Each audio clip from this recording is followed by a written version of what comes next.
Assalamualaikum warahmatullahi wabarakatuh. Teman-teman, kembali lagi di channel YouTube saya, Khairun Imam. Gimana nih kabar kalian? Semoga kita semua selalu diberi kesehatan, kemudahan, dan juga limpahan rezeki dari Yang Maha Kuasa, teman-teman ya. Nah, di video kali ini kita akan melihat bagaimana kuasa hukum Roy Suryo CS dan juga TPUA yang namanya Ahmad Kozinudin, yang sering kalian sebut tompel-tompel itu, teman-teman, lagi-lagi ngamuk-ngamuk di pengadilan. Kok ini orang hobinya ngamuk mulu ya? Tidak bisa memenangkan kliennya, tiba-tiba ngamuk. Tidak bisa menyelamatkan kliennya, tiba-tiba marah-marah. Ini kuasa hukum macam apa ini? Pantas saja ya kemarin Rasman ketika berhadapan dengan Kozinudin ini di Rakyat Bersuara. Rasman menyarankan agar Roy Suryo mengganti kuasa hukumnya. Aduh. Selain itu teman-teman, ada video di mana Roy Suryo juga dibabat habis-habisan oleh kuasa hukum Pak Jokowi ketika tampil di TV. Utamanya terkait dengan buku omon-omon mereka yang isinya itu ya kalau kata netizen sih sampah semua ya.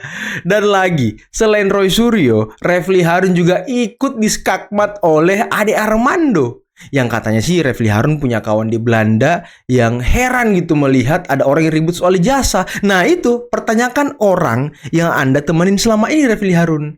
Dan Ade Armando langsung menyambar ucapan Refly Harun dengan sambaran yang sangat luar biasa. Yang membuat Roy Suryo shock dan juga kaget teman-teman. Apalagi Tifa.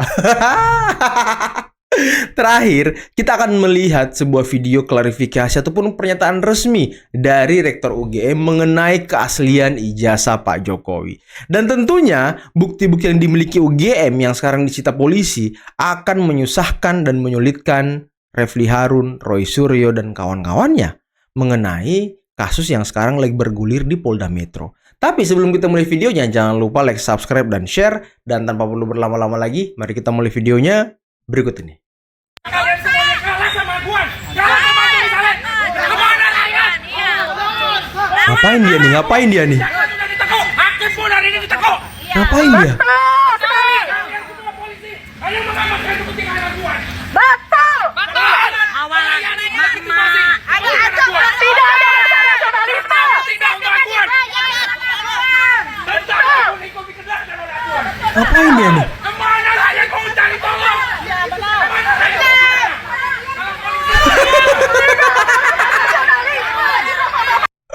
Kok ada gitu ya kuasa hukum modelan begini teman-teman? Kok ada gitu? Ini orang kerasukan jin apa ini?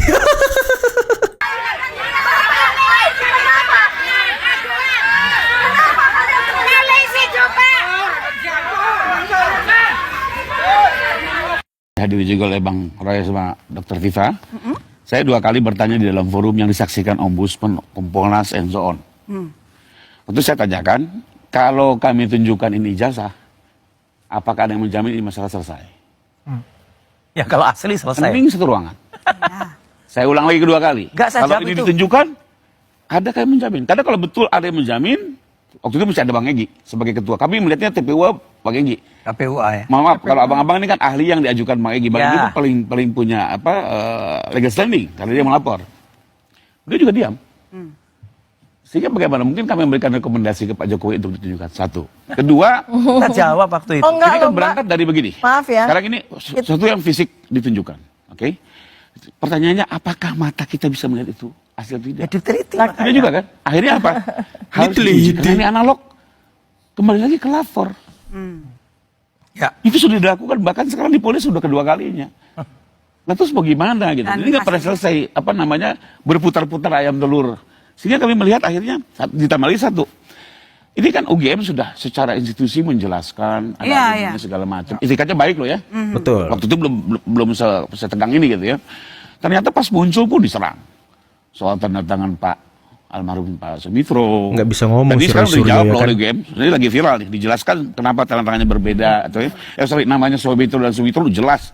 Dasar hukumnya pun ada SK Mendikbudnya gitu ya. Dan ini semua sudah terjawab. Semua pertanyaan-pertanyaan akhirnya ya terima kasih sih. Dengan di-challenge akhirnya kita juga mencari jawaban dengan berdasarkan fakta ya. Tapi kembali lagi, ngomong Roy Suryo. kembali lagi Bang Refly, kami masih melihat ini kalau ditujukan pun belum tentu selesai. Mungkin kalau abang sama berdua mungkin. Tapi kita kan nggak tahu Bang, penumpang gelapnya banyak di sini. Saya Itu loh, bisa jadi jawab. poinnya itu 1. Nah, terus Siapa kedua, penumpang gelapnya? Ya kita kan lihat juga sudah cukup banyak di sini. Oh. Yang ikut-ikut di sini, meramaikan di sini gitu ya. Jadi everybody knows lah. Terus kedua, oke, terkait dengan sekarang adanya buku ini ya. Saya mau kembali ke substansi lagi deh, daripada nyerang-nyerang pribadi. Buat saya ini nggak substansi ya. Ya nggak bagus. Apapun itu kita hargai sebagai cara pembelaan, tapi berdasarkan pasal 312 KUHP, Bang, yang bisa menguji ini adalah hakim. Jadi penyidik tidak bisa menilai ini. Jelas di 312. Pembelaan terpaksa kepentingan umum itu hanya bisa diselesaikan, yang bisa menafsirkan adalah hakim. Jadi Ya, apalagi Roy Suryo. Nggak bisa. Emang kalau dia dikasih ijazah Pak Jokowi ini, emang dia bisa teliti dan mengatakan itu asli atau palsu? Apa legal standing dia? Emang dia siapa? Hah? Emang Roy Suryo siapa? Emang dia bisa meneliti analog? Hah? Dia kan telematika katanya. Katanya sih ya. Katanya. Emang dia pakar. Hah? mau nggak mau memang akan dibawa ke persidangan untuk diuji. Sebagai advokat saya juga tetap harus mendorong kalau misalnya terjadi RJ atau apapun, Bang. Perdamaian itu juga kewajiban advokat untuk mendorong. Ya. Tapi kembali lagi, ini semua keputusan dari prinsipal. Jangan Dan damai, juga Pak. keseriusan kalau memang ini mau diselesaikan. Masukkan dia ke bui. My question is, karena saya bukan ahli, saya tidak tahu jawaban. Anda tidak tahu? Oke. Iya, karena saya bukan ahlinya. jadi Sudah, saya Satu. selesai. Kedua, saya belum baca bukunya. Bukan. Pakai akal sehat Anda. Refli, beli bukunya kalau mau baca. 500.000 tuh, beli bukunya. Kasihan kalau nggak ada yang beli. Belilah, Refli. Akal sehat itu harus di-driven by ilmu pengetahuan juga. Iya. Masa kosongan? Saya kan Nggak, bukan seorang ilmu ahli tentang neuro. Sudah, itu saya untuk ingin menjelaskan ilmu saya aja. ijazah itu palsu Sudah. atau tidak. Sudah ya. Lalu, nah, daripada Anda ribut dengan neuroscience dan lain sebagainya, wah bisa apa enggak? Tunjukkan aja ijazahnya. Karena saya berbicara ya mengenai hal yang paling sederhana. Saya pernah ulangi. Teman saya di Belanda bingung. Kok ada ya di Indonesia orang ribut mengenai keaslian ijazah? Iya, bodoh sekali itu. Iya. Bukan. Iya, kata Refli Harun, iya. Emang kawan kau tuh Refli, si Roy Suryo. Katain tuh, kok ada orang ngurusin ijazah orang. Katain tuh kawan kau. Tuh samping kau tuh sama si Tifa tuh. Kasih tahu dia, kawan kau di Belanda heran sama mereka tuh. Padahal kan tinggal ditindaklanjuti dengan memperlihatkan saja nih. Kan dituding seperti itu. Bagus, makanya pengadilan itu bagus. Oh bukan, Nah, bukan. konyol. Itu Benar sekali itu. kalau orang bicara pengadilan itu masih purba. Saya mengatakan dua hal. Purba. Ya kan, dua hal. Anda jawab terus. Saya nggak pernah membantah Kenapa Anda. purba? Saya mau jelaskan dulu, ya. Jadi kalau kita bicara pendekatan hukum itu, ya, kalau Anda sebentar-bentar, ayo kita pengadilan, itu Anda masih menggunakan pendekatan lama, ya kan? Kenapa? Oke. Loh, pendekatan baru itu macam-macam. Ada yang namanya alternative dispute resolution. Tidak perlu ke pengadilan semua. Kalau suatu kasus itu bisa diselesaikan dengan penyelesaian alternatif, orang akan menyelesaikan itu. Beliau ini sudah mengangkat isu ini selama 2022 tadi ya? Bro, 3 tahun. Sini gini. Bisa nggak saya bicara tanpa dia menyela-menyela? Kesel dia si Kalau Refli. begitu- Kesel si Refli. Tapi ya, kalau memang si Roy Suryo ini, si Roy ini dan kawan-kawan si Tipa, si Rismon memang punya itikat baik untuk menyelesaikan kasus ini, ya datang aja ke rumah Pak Jokowi, lihat langsung barangnya di situ. Minta sama Pak Jokowi, Pak, kita mau lihat asli nggak? Waktu TPU ke rumah Pak Jokowi, kok kalian nggak ke rumah Pak Jokowi? Kalian takut ketemu Jokowi, ha? Kok cuma si Rizal Padilla sama Kurnia? Hah?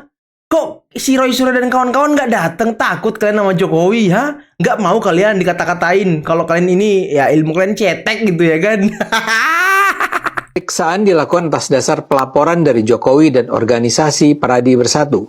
Ada sejumlah pasal yang dikenakan secara berbeda.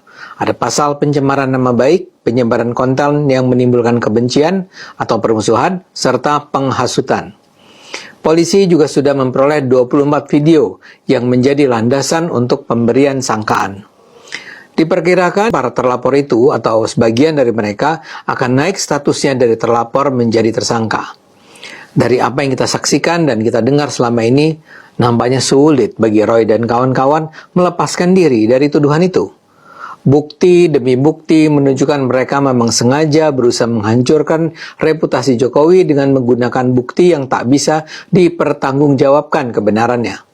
Salah satu fakta terbaru adalah penjelasan pimpinan KPU Solo bahwa mereka sudah menyerahkan ijazah S1 Jokowi ke Polda Metro Jaya pada Mei 2025. Wow. Dengan kata lain, KPU Solo menyatakan ijazah Jokowi itu ada. Sudah pernah mereka terima, sudah mereka periksa sebagai persyaratan Jokowi untuk maju dalam pemilihan wali kota Solo tahun 2005. Kenalin Pak. Kenalin, Pak. Nama Bapak Tony. Tony. Tarigan. Oh, Tarigan. Ya, jadi Pak- Tarigan Mergana. Oh, hari ini kan kita sudah buka open order untuk buku kita Jokowi White Asik. Paper. Iya. Nah, Bapak Oni ini menjadi pembeli bukunya. pertama dan langsung dorong 10 buku. 10 Ya. Catat Cie. Dapat diskon. Nah, jangan lupa dihitung, Mbak. Ya dihitung ya. 10 buku edisi standar, Ya. dan satu edisi standar 250.000, berarti ini 2.500.000. 2.500.000. 2.500.000 kita diskon 10%. Diskon Pak, diskon.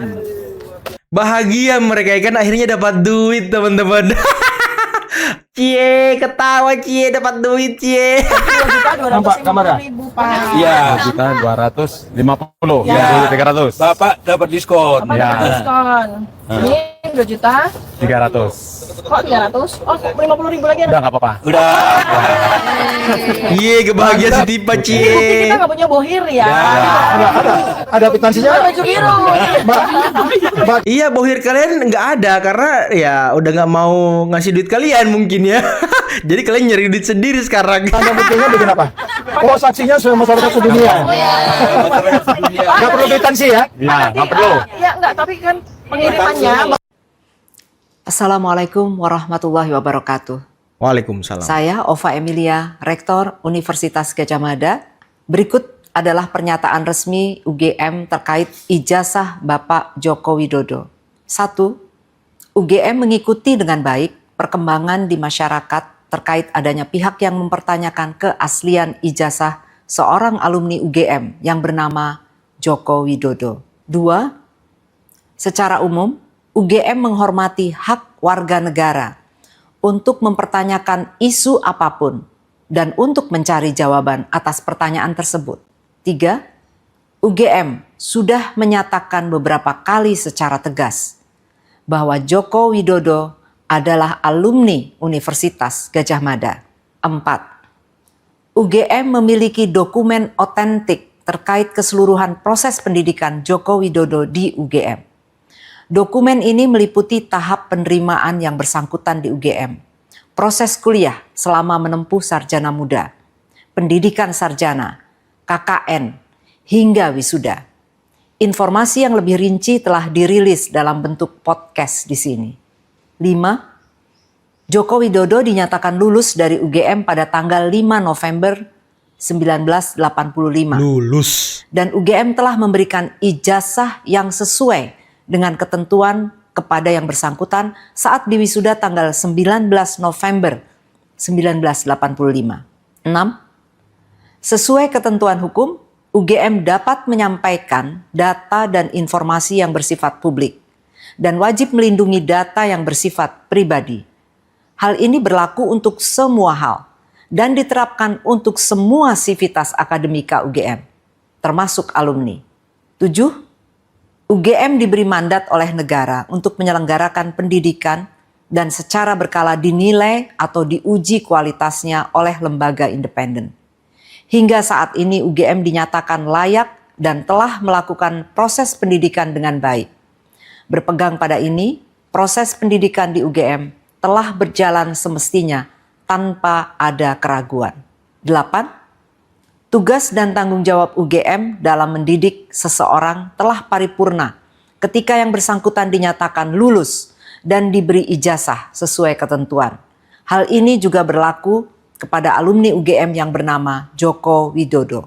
9. Setiap alumni berhak menggunakan ijazah dan gelar akademik yang diperoleh dari UGM untuk berbagai kepentingan yang dibenarkan oleh hukum.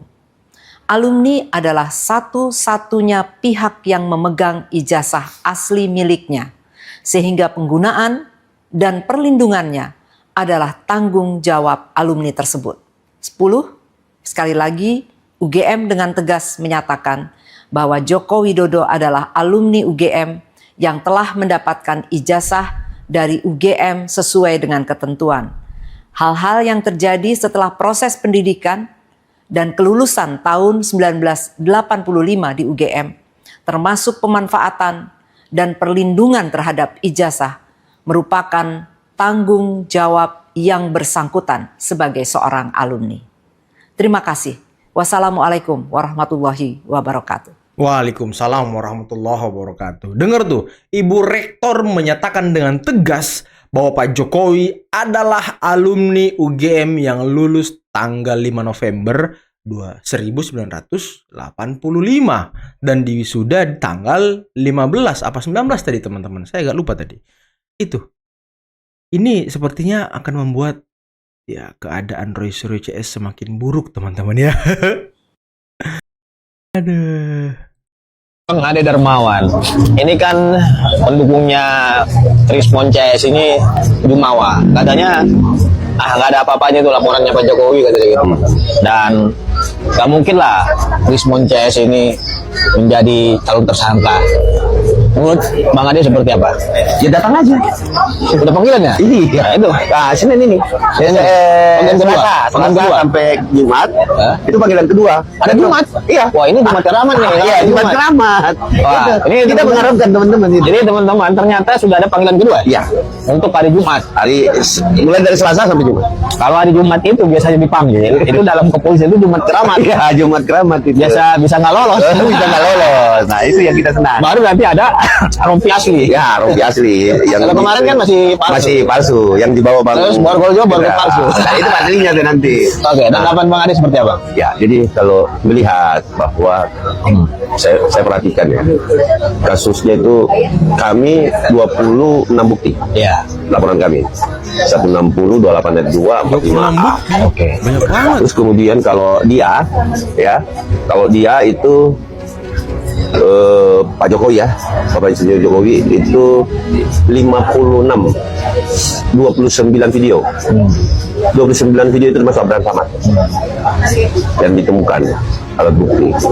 Jadi saya rasa untuk narasi-narasinya memang narasi-narasinya itu memang mengandung unsur diduga tidak pidana. Tidak bisa lepas itu, Pak. Kenapa saya bilang begitu? Karena berbeda narasi protes dengan justifikasi serta mengajak. Mengajak orang berkumpul, untuk melakukan sesuatu. Contohnya saya kasih contoh ya.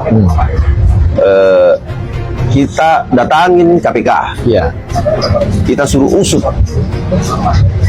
dan tangkap Jokowi, periksa dan keluarganya. Nah, ini kan itu mengajak, bukan lagi memprotes seseorang bahwa wah kebijakan saudara begini Bung Ono. Kalau kita dulu di zaman 98 itu demo, beda ungkapannya di lapangan. Nah, kalau Bang Sil, saya kembali tadi sedikit. Kalau Bang Sil itu demonstrasi. Karena pada saat itu ada penyampaian demonya. Demonstrasi itu. Kalau ini bukan demonstrasi. Sekumpulan kelompok orang berkumpul di satu tempat, mengatur strategi, saling mengajak. Narasinya juga berbeda. Narasinya sangat berbeda. Itu yang membuat kami merasa bahwa ini yang masuk. Tetapi saya tidak bisa ungkapkan di ruang publik, Bang Petra, bahwa apa yang kita tonton, kalau menurut pendapat saya, fix itu asli masuk di 27. Masuk 27 itu masuk Agustus. Pasal 27T. Oh gitu. 27 itu masuk. Pasal 27 itu masuk. Kalau yang saya lihat Terus kemudian 27A ya. Ya, 27. Masuk. Nah, teman-teman, itulah tadi beberapa video yang bisa kita simak pada kesempatan kali ini. Dan si Kozinudin itu kenapa ya? Coba dong tolong itu Kozinudin dikasih obat darah tinggi kayak apa kek? Kali aja darah tinggi dia loh. Kali aja darah tinggi, teman-teman. Ngamuk aja kerjanya, marah aja kerjanya. Enggak di TV, enggak di pengadilan, enggak di kantor polisi, enggak di kejaksaan. Marah terus kerjanya. Inilah ya jejak rekam seorang advokat yang buruk. Enggak pernah menang di pengadilan. Kliennya masuk penjara semua. Ketika kliennya kalah dia ngamuk-ngamuk. Ya mending Anda stop jadi advokat, berhenti aja jadi kuasa hukum. Jadi aktivis aja udah, bawa megafon, teriak-teriak, gaya-gaya aktivis. Advokat itu harus berwibawa, punya bukti, punya kecerdasan, punya trik untuk memenangkan kliennya. Kayaknya trik Anda cuma ngamuk-ngamuk deh, bawa pasukan ya kan, bawa pendukung ya kan, bawa megafon. Nah, Anda jadi supporter tuh teriak-teriak, Anda menjadi penyemangatnya. Aduh. Dan tadi seperti apa Refli Harun, Roy Suryo, bungkam teman-teman, diskakmat oleh Ade Armando dan juga kuasa hukum Pak Jokowi. Mereka nggak bisa ngapa-ngapain, mereka nggak bisa membantah mengenai Profesor Soe dan Profesor Su, antara Soe Mitro dan Sumitro. Itu sudah dijawab oleh Dekan Fakultas Kehutanan, dan Roy Suryo tidak bisa membantah itu. Nggak bisa, hanya menurut keterangan anaknya. Padahal anaknya belum tentu lihat SK Mendikbudnya ketika dia menjadi profesor. Itu kan, SK dia aja dari Kemendikbud Soe Mitro, bukan Sumitro. Dan Pak Jokowi nulis deskripsinya Soe Mitro, sesuai dengan SK Kemendikbudnya. Tapi menurut penjelasan dari UGM, mau itu pakai Soe Mitro, mau itu pakai Sumitro, tetap Pak Sumitro menandatangani, nggak ada masalah. Mereka memang nggak bisa membantah apapun, statement apapun, berkas apapun yang dikeluarkan oleh UGM. Dan inilah yang akan menyulitkan mereka nantinya teman-teman. Dan ya semoga status terlapor akan berubah menjadi tersangka teman-teman ya. Oke, mungkin cukup sekian dulu video kali ini. Jangan lupa like, subscribe, dan share videonya. Akhir kata, billahi taufiq wal hidayah. Assalamualaikum warahmatullahi wabarakatuh. Bye-bye.